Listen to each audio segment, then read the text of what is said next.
I don't know what happened. I was just moving a vase to clean up the coffee table, and a loud crash scared me from behind me. Miss Smith came to the living room. She saw her favorite vase broken into pieces. Without a thought, she walked up to me and slapped me across my face and punished me for breaking her favorite vase. I didn't break it. It was her daughter, Jess. She always gets me in trouble because I'm a maid, but also my own brother sold me to these people. 2 years ago, my own brother, Alex, sold me and our younger siblings to a bunch of rich people out of greed. I was 7 years old. Mary and Junior were 5 years old. The youngest one was 3 years old. When Alex sold us to the rich people for $10,000, I don't know since I hardly know English. He promised me that he would never leave us for anything after what happened to our parents.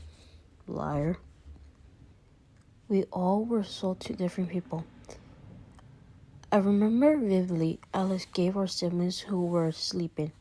I watched as he handed them to those people and got a bag of money, one by one, till it got to me. He wasn't gentle with me. He grabbed my wrist and roughly dragged me and pushed me towards the woman. The man looked at me in disgust. The man held up a case. Alex reached to take it and looked inside and said, "Good, she's all yours."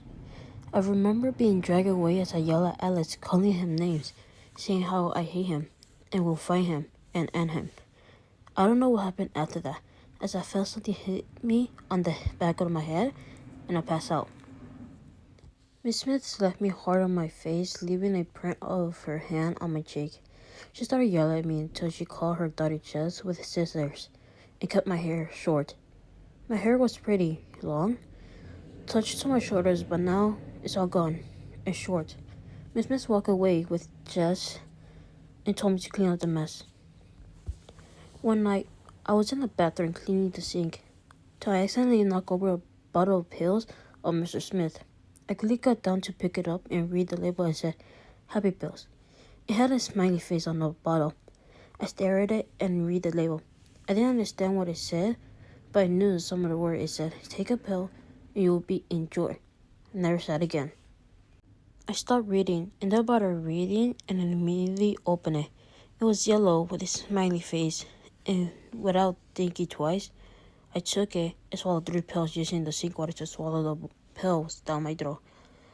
Felt a little odd, but nothing. I let it aside, put the bottles back on the sink. Before I put it back, I stopped in place. My body started to shake, causing the bottle to fall out of my hand. Soon enough, I was laughing. I sounded like a maniac the more I laughed. I looked over at the mirror and see myself smiling happily till my eyes land on the scissors inside the drawer. I reached out and grabbed the scissors and held it in my hands before walking out of the bathroom and headed towards the master bedroom. I slowly opened the bedroom door and saw Mr. and Miss Smith sleeping peacefully on their big bed with Jess sleeping between them. I walked in and closed the door with a lock, as well as the bathroom, window, closet. I then slowly walked towards them and got in their way, causing Mr. Smith to open his eyes. The last thing he saw was me stabbing him in the neck with the scissors in my hand. He tried to stop me, but I was quick enough to cut through his neck many times. Miss Smith and Jess woke up and saw what I did to him. They both started screaming and got out of bed. They tried to run out of the room, but couldn't. Everything in the room was locked. Miss Smith was able to get her phone and dial the police. Miss Smith told them to bring the cops, saying how this crazy kid killed her husband. I was about to describe me, but I shut her up by taking her down and stabbing her neck multiple times as Jess watched in horror. I looked at the phone here and they were sending police officers to the house. I instantly hung up and looked at Jess. I looked at her face in horror, and it was hilarious to see her face like this. I couldn't hold back and just laugh at her, mock at her, and start toying with her. I mocked her for a couple minutes until she unexpectedly tackles me down out of rage, but there was still fear in her eyes. She tried to fight me, but I was stronger than her. She ended up taking the gloves off my hands and she tried to take the scissors out of my hands. She managed to take them away from me and held them up and had me pinned down. It was about to stab me until the bedroom door was broken down by the cops.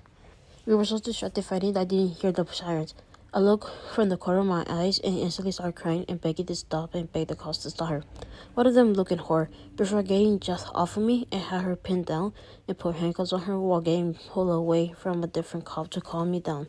Soon, the cops started to investigate the bedroom and saw Mr. and Miss Smith's dead bodies with their necks open.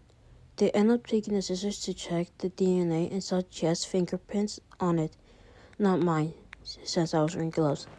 I was outside explaining what happened and how Jess went crazy, was going after me.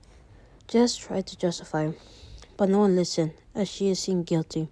She is then put in the cop's car, and the second we make eye contact, I look at her with a smirk on my face before going back and acting like I'm a victim.